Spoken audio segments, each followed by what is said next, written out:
Good good morning.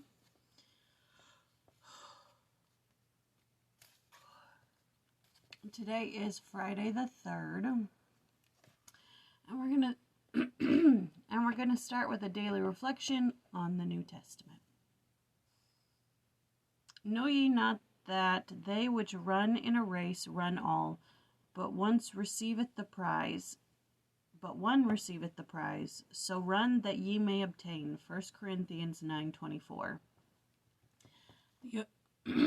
What is with me? The Apostle Paul spent much of his life teaching and engaging spiritually in the then far-flung missions of the world, said Elder Howard W. Hunter. He said that a saint successfully keeping the commandments is like an athlete winning his contest, that comparable degrees of training, exertion, obedience to the rules, self-discipline, and the will to win are involved. I am no athlete. I don't have any of those characteristics when it comes to winning the race.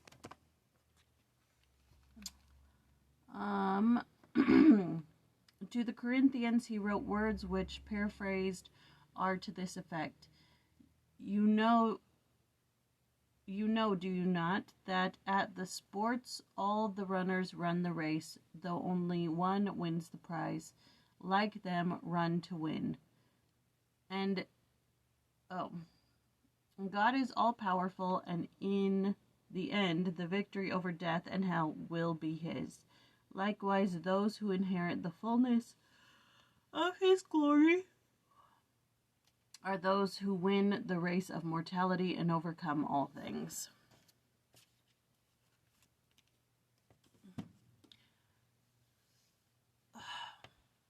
Okay. I look and feel extremely tired. I had a dream that I was at work and I was so exhausted that I was like, okay, I'm just going to go home for my break, have lunch, relax, that sort of thing. When I got home, I took a nap and I slept for like over an hour, and then I had to go back to work for like 2 hours or something. And it took all my mental energy to put back on my uniform and go back to work in a dream. But like, I woke up, I'm so tired. Holy cow, that took everything out of me. Yesterday, 2 people called in. The closer and the person who was training to close. I hope he's okay closing on one day. Let me tell you, okay? So I'm a little bit out of it. I don't feel like I'm getting sick, but I feel like something is happening. You can hear it in my voice, and like my eyes are a little bit more crusty than they usually are when I wake up, which is never good, but okay. I didn't pick a verse for my personal statement because nothing stood out to me really.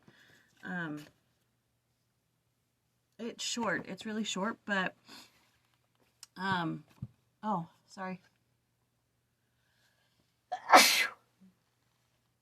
Today is Hebrews chapter 5, and in it, for a man to hold the priesthood, he must be called of God, as was Aaron.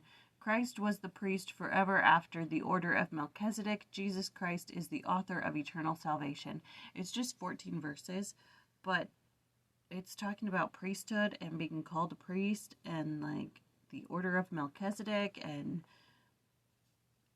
like nothing spoke to me. Maybe it's because I'm extremely tired, but I didn't pick one today. It's Friday.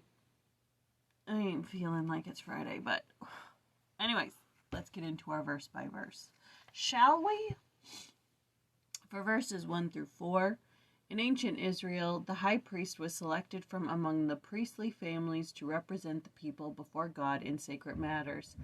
Aaron and his sons presided over other Levites and were specifically called high priests.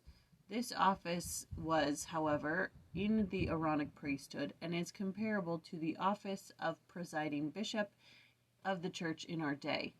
Aaron's sons and other Levites performed many tasks, including serving in the tabernacle, bearing the Ark of the Covenant, conducting the morning and evening sacrifices, keeping watch over the fire on the sacred altar, and teaching the people of Israel the commandments. Both the Old and New Testament showed the priesthood functioning through authoritative ordination.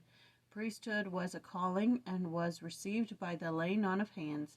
The prophet Joseph Smith taught that Aaron received his call by revelation.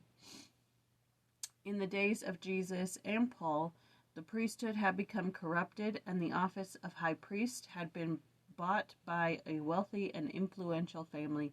These were times of great corruption in Judaism. For verses 5 through 6, Paul is quoting from Psalms 2:7 and Psalms 110:4. 7 through 8, though the manuscript of the Joseph Smith translation states that when these verses were originally written, they were in parentheses, alluding to Melchizedek and not to Christ, still we remember that Melchizedek was a type of Christ. In a sense, what pertains to one, excluding the atonement, also applies to the other. For verse 9, this passage refers to Christ again. Perfection comes through trials and suffering. Christ was made perfect through the things which he suffered. There is no perfection without suffering.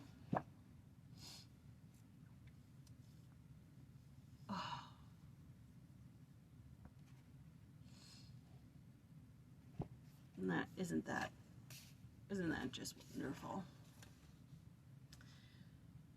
Okay. I have no thoughts on that. I'm so happy tomorrow is Saturday. And I can sleep. And sleep and sleep and sleep. Alright. What's today? Today is the 3rd.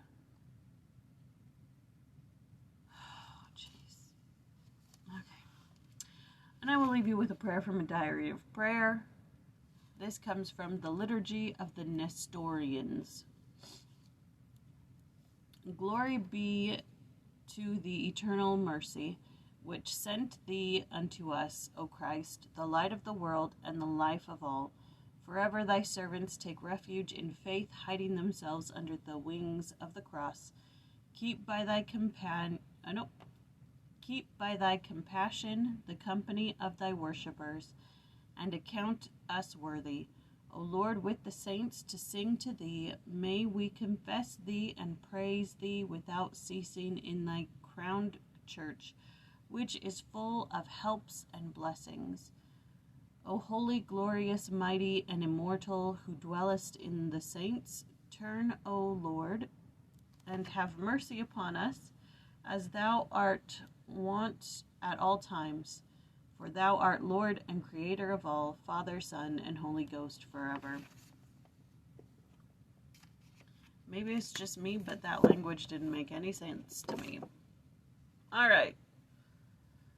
Oh, I don't want to get up. Okay, here we go. We can do this.